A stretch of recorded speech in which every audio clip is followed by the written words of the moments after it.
안녕하세요, 구독자 여러분. 이번 주는 정말 기억하고 싶지 않은 한 주일 것 같고, 이번 달은 왠지 나중에 돌아봤을 때도 역사적으로 정말 큰 변동성이었던 7월로 기록이 될 것 같습니다.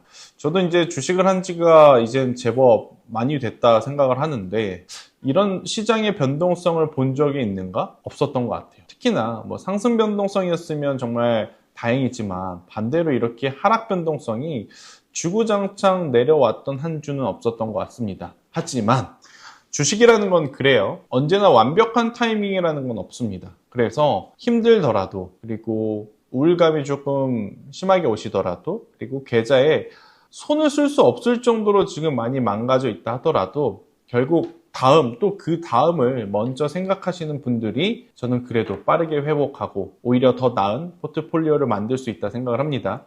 자, 코스피. 오늘 사실 준비한 내용을 말하기 이전에 짤막하게 시장에 대한 대응을 좀 말씀을 드려볼게요. 코스피 지수가 오늘 7월 29일 녹화하는 기준으로 수요일 날 오후 2시 25분이 되겠는데요. 5,589포인트를 지나가고 있습니다. 고점 대비 지금 코스피 지수가 40% 빠졌어요. 제가 누차 말씀드리지만 지수 곱하기 2배예요. 종목은요. 그러면 원래라면 대다수의 종목이 70% 마이너스 80% 빠지는 게 어쩔 수 없다는 거죠. 무튼 그러면 이 코스피가 앞으로 못 올라올 거냐? 그건 아닙니다. 자, 역설적으로 제가 여러분들께 한번 질문을 던져볼게요. 이번 분기 사상 삼성전자보다 SK하이닉스보다 돈을 많이 번 기업이 있는가? 우리나라에서. 그러면 그 기업을 투자를 해도 괜찮습니다. 근데 결과는 어떻죠? 삼성전자를, SK하이닉스를 넘어가는 기업이 없잖아요. 그러면 지금 우리가 삼성전자와 SK하이닉스를 투자하는 게 잘못된 게 아니라 삼성전자와 SK하이닉스의 수급이 비이상적이라고 좀 보시면 됩니다.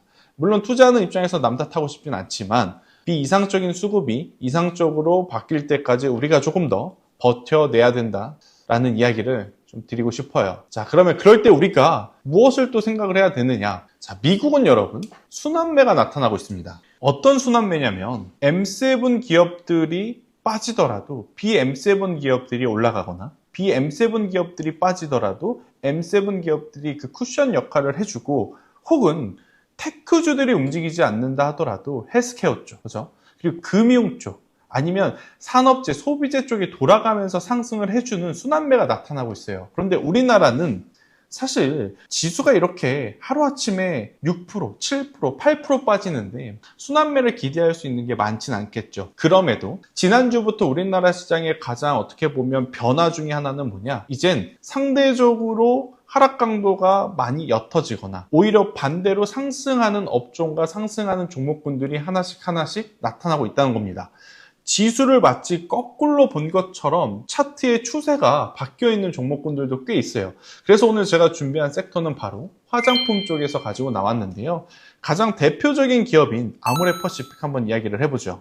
자, 아모레퍼시픽의 최저 개선의 3대 축이 있습니다. 아모레퍼시픽의 주가가 올라가려면 바로 이 세 가지가 개선이 되어야 된다는 이야기를 예전부터 해왔어요. 일단 첫 번째, 중국의 의존도 축소. 이건 이번 분기가 아니라 지난 1분기 실적을 통해서 우리가 아모레퍼시픽이 중국보다는 유럽 쪽, 중국보다는 미국 쪽에 본격적으로 성장하고 있다는 것을 받아들였습니다. 이게 첫 번째. 두 번째는 뭐냐면, 자, 해외 매출은 해외 매출대로, 두 번째, 국내 수익성은 국내 수익성대로 개선이 돼야 되는데, 자, 올리브영.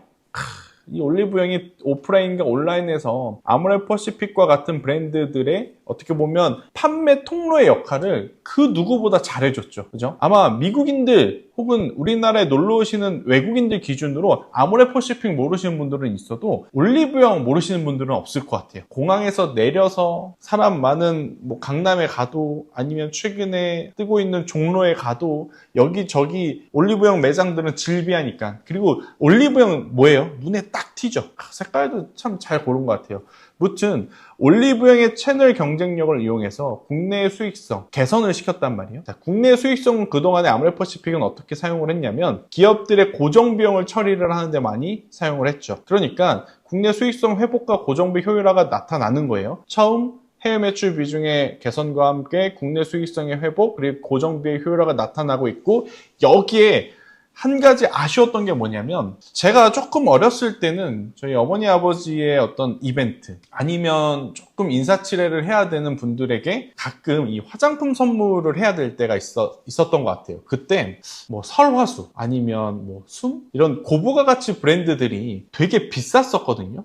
이런 것들. 그런데 최근에는 뭐예요? 아모레퍼시픽의 이런 그 프리미엄 제품보다는 올리브영을 통해서 팔리는 중저가 브랜드에 대한 기대심리가 워낙 높다 보니까 프리미엄 제품에 대한 아쉬움들이 있을 수밖에 없었어요. 하지만 요새는 이 더마라든지 고기능성 포트폴리오를 지금 아모레퍼시픽은 계속 강화를 한 겁니다. 예전처럼 브랜드에 어떻게 보면 특화된 고부가가치 제품보다는 기능성에 특화된 포트폴리오를 잡아내면서 세 가지의 개선의 어떤 변화를 빠르게 읽어내고 있다는 거죠. 여기에 더해서 투자자들의 투자 심리 자체가 이제는 아모레퍼시픽을 어떻게 보면 안정성과 그리고 성장성 중심으로 브랜드 투자의 인식들이 이제 많이 바뀌고 있는 것 같아요. 예전에는 뭐예요? 중국에서 뭐뭐뭐 한대, 규제를 풀어준대, 규제를 강화한대, 혹은 중국 분들이 우리나라에 많이 놀러 온대, 이런 뉴스의 모멘텀 플레이로 많이 움직였잖아요. 그런데 지금 화장품주들의 다수, 그러니까 사실 아모레퍼시픽은 후발주자일 수밖에 없죠.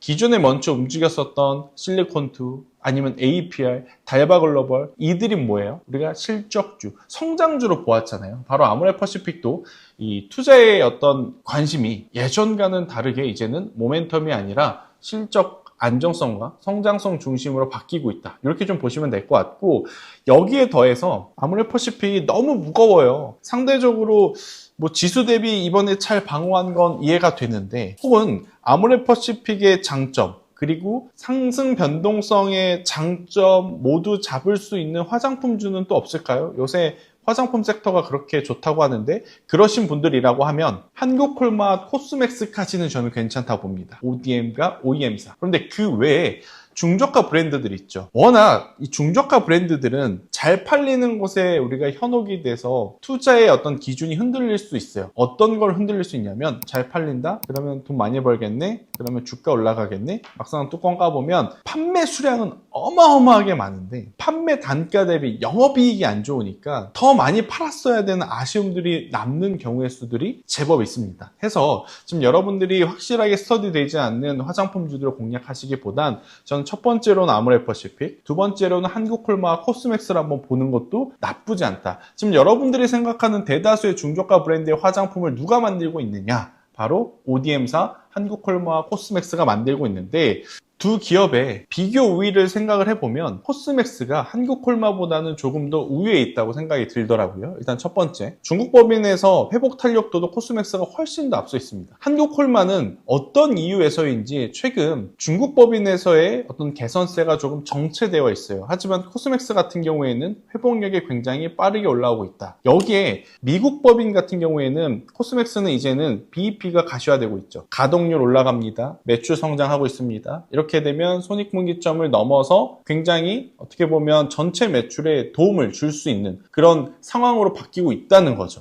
하지만 한국콜마 같은 경우에는 똑같이 투자는 했는데 아직 가동률이 많이 올라오고 있진 않아요. 해서 중국 쪽을 보더라도 미국 쪽을 보더라도 상대적으로 한국콜마보다는 코스맥스가 조금은 더 우위에 있는 것처럼 보이고 동남아 쪽은 비슷비슷합니다. 비슷비슷한데 코스맥스는 먼저 선제 공략을 태국과 인도네시아를 통해서 하고 있고 한국콜마 같은 경우에는 오히려 동남아시아에서 중국과 미국 대비 조금 더 앞선 모습을 보이고 있어요. 영업망이 훨씬 더 많은 것으로 확인이 되고 있거든요. 그래서 각자의 장단점은 있어 보이긴 하지만 종합적으로 우리가 점수로 한번 환산을 했었을 땐 저는 개인적으로 코스맥스가 한국콜마보다는 조금은 더 우위에 있을 것으로 보여진다. 이렇게 설명을 드릴 수 있는데 자, 코스맥스의 차트입니다. 그리고 아모레퍼시픽의 차트입니다. 비슷비슷하죠. 뭐가 비슷비슷하냐? 패턴도 비슷비슷하고 지수 대비 잘 버틴 것도 비슷비슷합니다. 자, 그럼 여기서 우리가 조금 더 전략적으로 접근을 하려면 어떻게 해야 되느냐? 자, 이번 주에 지금 방송 중에 삼성전자가 얼마나 변동성을 보이나 한번 볼까요? 정말 다행이네요. 올라오고 있습니다, 여러분. 올라오고 있어요. 자, 우선 이번 주 혹은 다음 주 반도체 IT가 상승하면서 지수가 상승을 한 날 아모레퍼시픽이 되었든 코스맥스가 되었든 같이 상승을 하는지 안 하는지를 여러분들이 보셔야 돼요. 같이 상승을 한다면 따라 들어가도 괜찮지만 만약에 삼성전자와 SK하이닉스가 상승한다는 핑계 삼아 아모레퍼시픽 및 혹은 최근 틈새 시장에서 움직였던 섹터들이 빠지게 되면 그땐 한 발 더 물러서서 조금은 신중하게 접근을 해야 될 것 같아요. 하지만 삼성전자, SK하이닉스 반등과 함께 아모레퍼시픽과 코스맥스가 같이 상승을 하기 시작을 한다면 저는 따라 움직여도 괜찮은 성장주, 그리고 해외 매출 비중이 점점 커져 나간다면 지금보다 훨씬 더 높은 평가를 받아도 괜찮은 기업들, 소비재라고 좀 보시면 될 것 같습니다. 여러분들 중에 신세계와 같은 기업들, 그러니까 한참 우리나라에 많은 분들이 오셔서 소비를 하고 있어서 화장품도 좋은데 백화점도 괜찮은 것 아니야 라고 하시는 분들이 있는데 저는 개인적으로 이쪽은 중립입니다. 왜냐? 화장품은 세계로 널리 하지만 우리나라에 오시는 분들은 그 관광객 수가 아무리 늘어난다 하더라도 상반이 좀 제한이 되어 있을 가능성이 높잖아요. 그래서 같은 소비재를 보시더라도 저는 화장품 쪽, 특히나 해외 매출 비중이 높은 기업을 먼저 보자는 이야기로 오늘 마무리하도록 하겠습니다. 정신 없으실 거고 많이 힘드실 겁니다. 하지만 여러분들이 잘못했다기보다는 지금 시장은 시장 자체의 수급이 비이상적이에요. 그러니 너무 낙담하지 마시고 대신에 이럴 때 무엇을 조심해야 되느냐? 한 번에 다 자르고 그냥 새 판을 짜볼까? 그런 전략이 가장 위험합니다. 우리 채널 구독자분들만큼은 그런 최악의 수를 두지 않으셨으면 좋겠고요. 장전, 장중, 장후에 여러분들에게 도움이 되는 이야기는 아래 링크를 통해서 전달드리도록 할 테니까요. 많은 참여 부탁드리도록 하겠습니다. 저는 다음 주에 더 좋은 컨텐츠로 인사드리도록 할게요. 감사합니다.